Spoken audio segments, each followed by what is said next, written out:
No one knew her name. Not the houses she cleaned. Not the streets she slept on. Not even the people who looked straight through her every single day. She was the maid who had no bed to return to. No family waiting. No room. No lock. No place on earth that belonged to her. Every night, when the city lights went out, she curled herself beside broken walls and whispered to the darkness, "Just let me live one more day." And fate listened, because on a night when the rain showed no mercy, when hunger bent her spine, and hope finally slipped from her trembling hands, she crossed paths with the richest man in the city, not as a miracle, not as a fairy tale, but as a test, and what happened next would change both of their lives forever. The maid who slept standing up.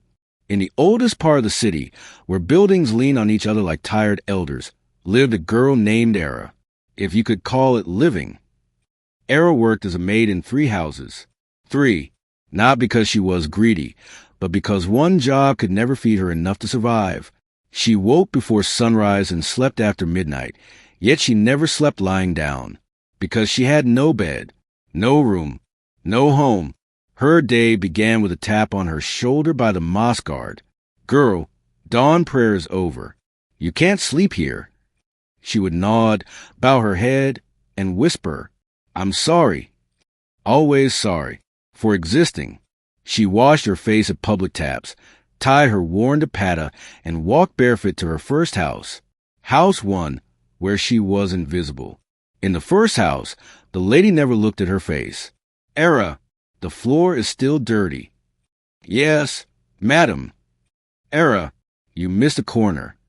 "Yes, madam." "Era, why are you so slow?" Because she hadn't eaten since yesterday.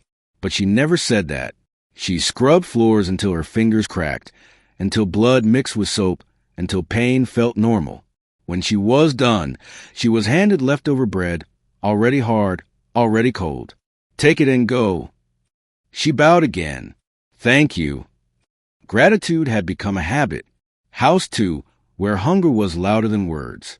In the second house, the children mocked her. Why are her clothes always the same? Does she even have a house? She smells like the street. Their mother laughed. Era smiled quietly and washed dishes. When the family ate rich meals, meat, rice, sweets, she stood near the sink, pretending not to watch.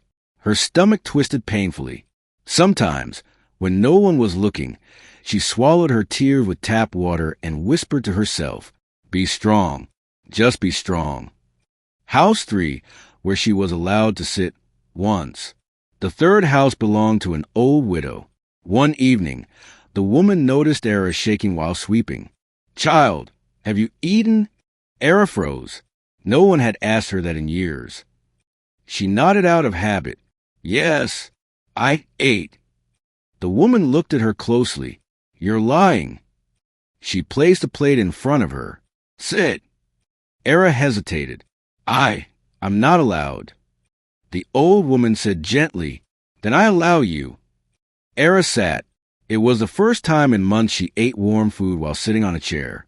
That night, as she washed dishes, tears fell silently into the sink, where she slept. At night, when her work ended, the city became cruel. Shops closed.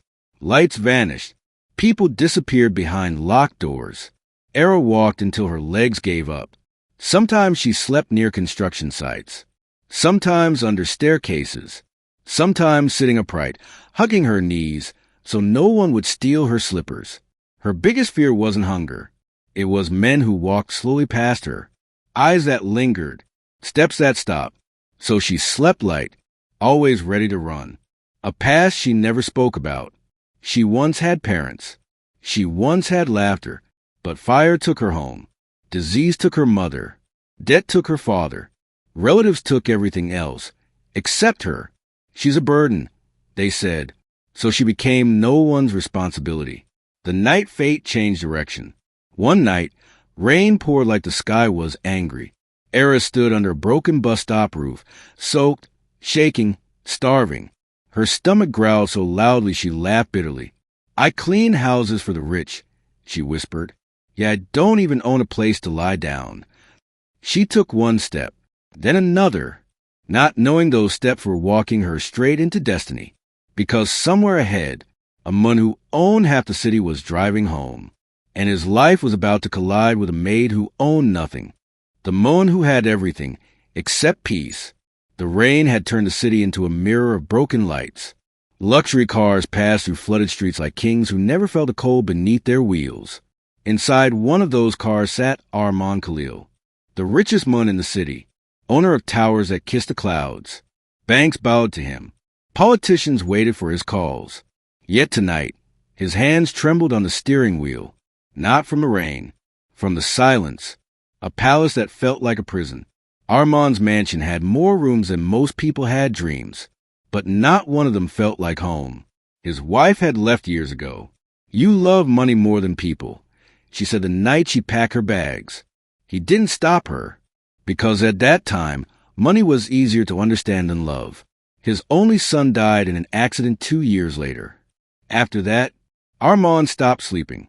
Every night, he drove aimlessly through the city, returning home only when exhaustion defeated grief. The red light. That night, fate placed a red light in his path. The car stopped. Rain hammered the windshield.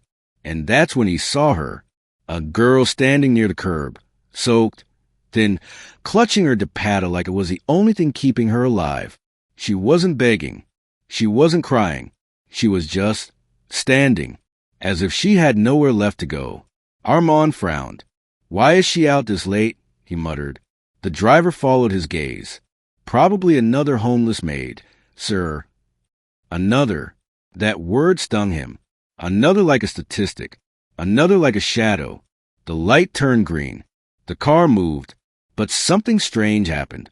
Armand looked back and saw her collapse. Stop the car. His voice came out sharper than he expected. The driver slammed the brakes. "Sir!" I said stop. Rain poured harder as Armand stepped out of the car. People honked. Water soaked his expensive shoes. He didn't care. The girl lay on the pavement, shivering. Her lips were pale, her eyes half open. He crouched beside her. "Hey, can you hear me?" No answer. He hesitated. No one had touched him like this since his son. But then he noticed her hands. Cracked, swollen, still clutching an invisible broom. A maid, working until she fell. Something broke inside him. The first touch. He wrapped his coat around her shoulders. She stirred. Her eyes met his. Fear filled them instantly. I'm sorry, she whispered weakly. "I'll go. I wasn't begging." Her voice trembled. Even unconscious, she thought she was a problem. Armand swallowed hard. "No," he said gently. "You're not in trouble." She tried to sit up. "I just need a moment. I'll leave." She always left, before being thrown away.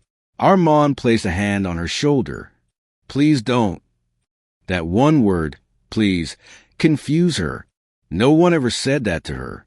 A ride she never expected. "She's burning with fever," the driver said.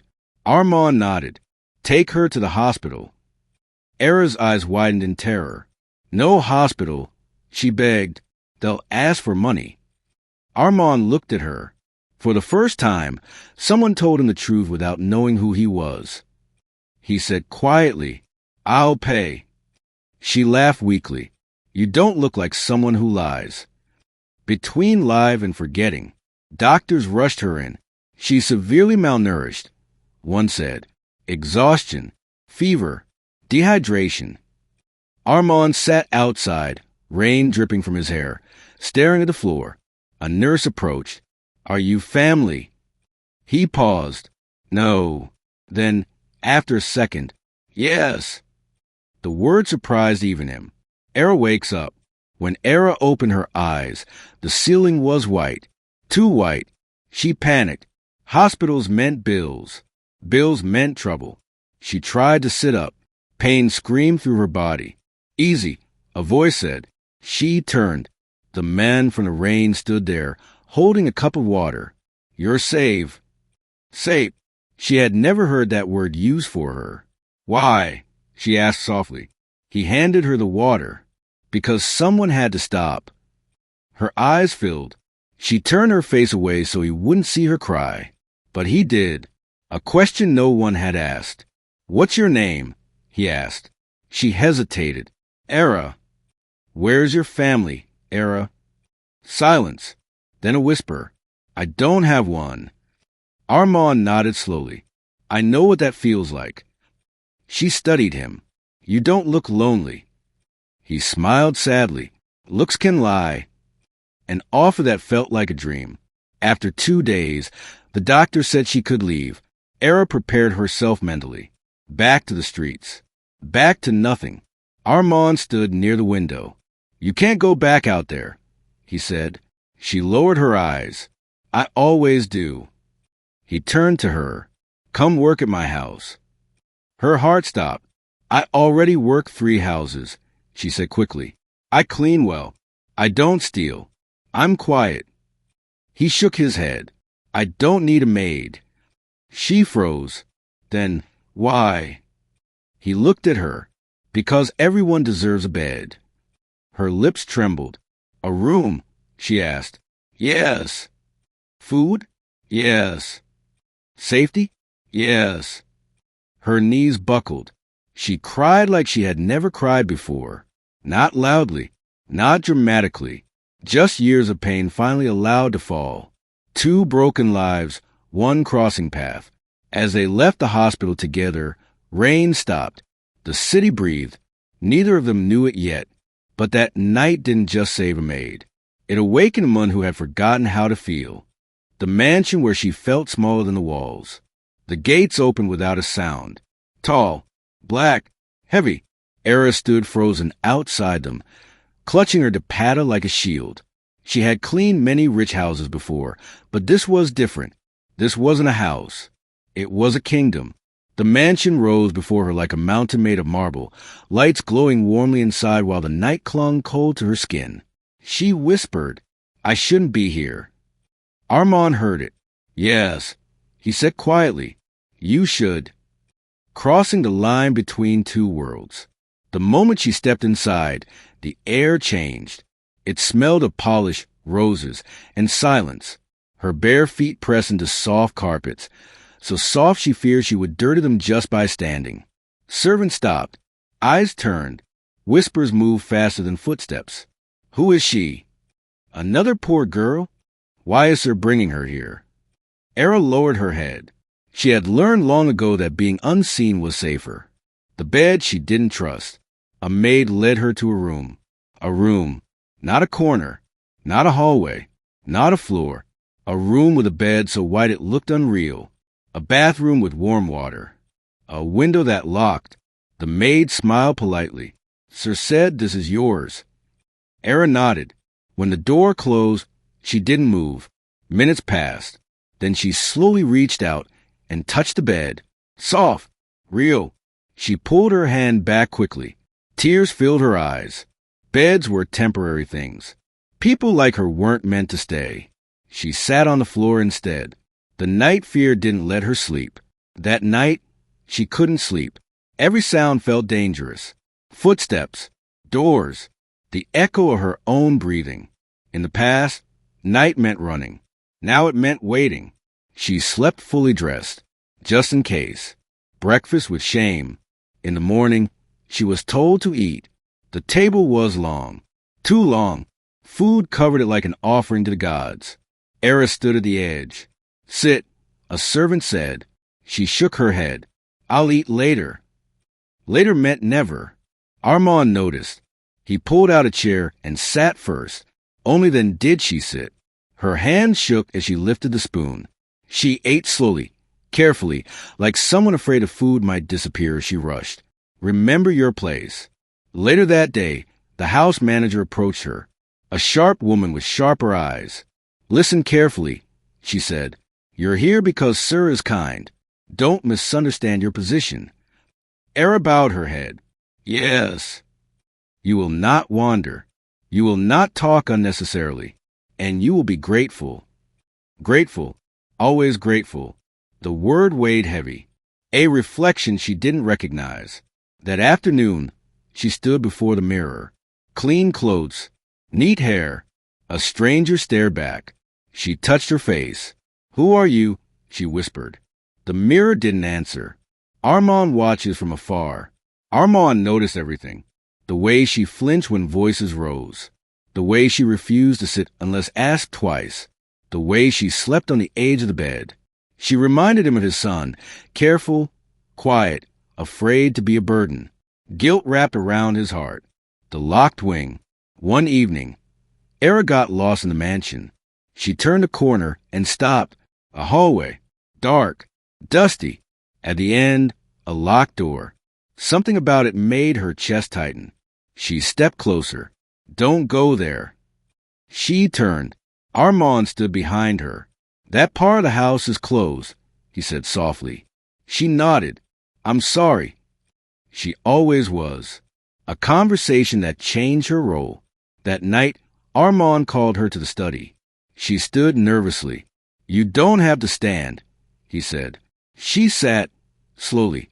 "I didn't bring you here to be scared," he continued. "I brought you here to be safe." She whispered, "I don't know how to live like this." He nodded. "Neither do I." For the first time, they laughed, a small laugh, but real, a seed of belonging. Days passed. She began to breathe. She learned the house, the garden, the rhythm of quiet mornings. But just as her heart began to believe, the past knocked loudly, and not everyone in the mansion wanted her there. The secret room and the night she almost lost everything. The mansion, once a place of wonder, had begun to feel like a maze. Its corridors twisted endlessly. Its chandeliers glimmered like cold stars, and its residents whispered like shadows in every corner. Era had started to feel at home, though she never admitted it, even to herself. But fate has a way of testing those who finally begin to breathe. The locked room that haunted her thoughts. For days, she couldn't stop thinking about the locked wing, the hallway she had stumbled upon, the door that loomed like a silent accusation. She had tried to forget. She had tried to stay invisible. But curiosity, that dangerous companion, gnawed at her. One evening, when the house had grown quiet, she crept down the hall.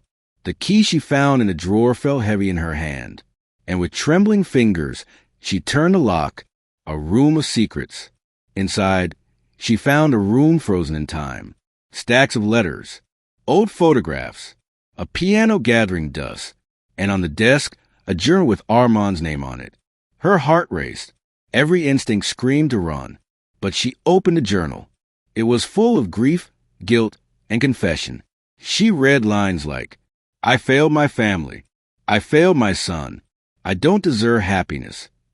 Maybe someone like her can remind me what life is for." Era's eyes filled with tears. This man, who had everything, carried so much loneliness. And she, who had nothing, was starting to feel something she never dared call hope. The house manager's wrath. But safety was fragile. The next morning, Era was discovered. The sharp-eyed house manager had seen her enter the locked wing. "You," she snapped. "What were you thinking?" Era shrank back. I was curious," she whispered. "Curious." The woman's eyes flashed like knives. "You have no right here. You are overstepping your place. Leave now, or I will throw you out." Era's stomach dropped. She had no arguments, no connections, no courage. She looked to Armand, hoping he would intervene, but he was away at a meeting, and no one else spoke.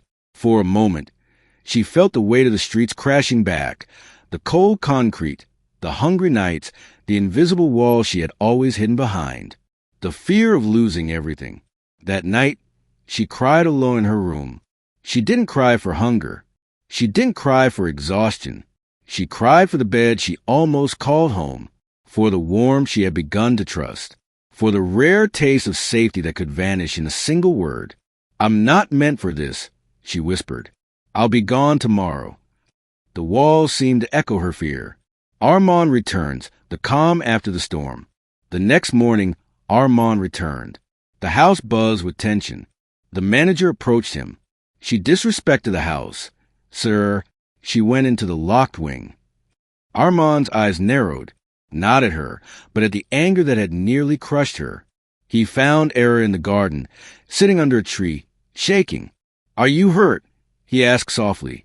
She shook her head. "I'm scared," she admitted. Armand knelt beside her. For the first time, someone asked her feelings before orders. "Don't ever be afraid here," he said. "You belong." The turning point. Something shifted that day. Era stopped shrinking. She still kept her dignity. She still moved carefully. But she began to trust that kindness wasn't a trap. And Armand, he began to notice her quiet courage. The way she survived without complaint. The way she smiled when no one was looking. The mansion, once a symbol of cold wealth, was slowly filling with life again. A night that promised change. That night, as she looked out the window, the city below sparkled like fireflies. She realized something. Even the richest man couldn't buy happiness. Even the loneliest girl could teach it. And for the first time in her life, she dared to imagine a future. A future where she had a bed. A future where she wasn't invisible. A future where she wasn't afraid. And little did she know, the biggest storm was yet to come. The truth, the heart, and the life they built. The mansion had never felt more alive. But life has a way of testing happiness, even when it seems secure. The confession. One quiet evening, Armand called Era to the study. She entered, heart pounding, unsure if this was another warning or another test. "Sit," he said gently. He handed her a small envelope. "I want you to read this," he said. Inside were pages she hadn't seen, letters he had written over years, never sent to anyone. Letters to his son. Letters to the wife who left. Letters to a world that had always misunderstood him. And one, at the very end, read, "If someone pure-hearted, brave, and kind ever crosses my path, I will not let her suffer as I have. She will have a home, not because she earns it, but because she deserves it." Era looked up. Tears filled her eyes. You meant it," she whispered. "I meant it from the first moment I saw you in the rain," he replied. The choice. Life had given her nothing for so long. Now, it offered everything. A bed, a home, a man who cared. But Era hesitated. "I'm just a maid," she said softly. "I don't belong in your world." Armand smiled. "You belong wherever you are treated with love, Era. And I hope that's where you stay." For the first time, she believed it. A new beginning. Weeks passed. Era began to feel safe enough to laugh, to make mistakes without fear, to speak without hesitation. Armand watched her transform the house, not by wealth, but by heart. Her kindness touched everyone, from the youngest servant to the sharp-eyed manager. Even the city outside seemed different, brighter, softer, more forgiving. A life together. Armand and Era never rushed love. It grew quietly, like a flower pushing through cracked concrete. He learned humility. She learned trust. And together, they built something neither wealth nor sorrow could destroy. Family. The girl who once slept standing up now slept in a soft bed, surrounded by warmth. The moon who once owned everything yet had nothing, now owned a heart. The moral. Some lessons only life can teach.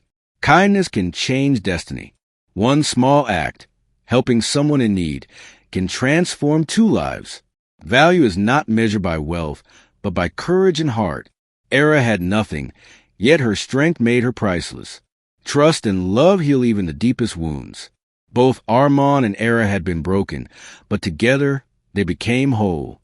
And sometimes, the universe saves the kindest souls not for their own survival, but to remind the world what truly matters.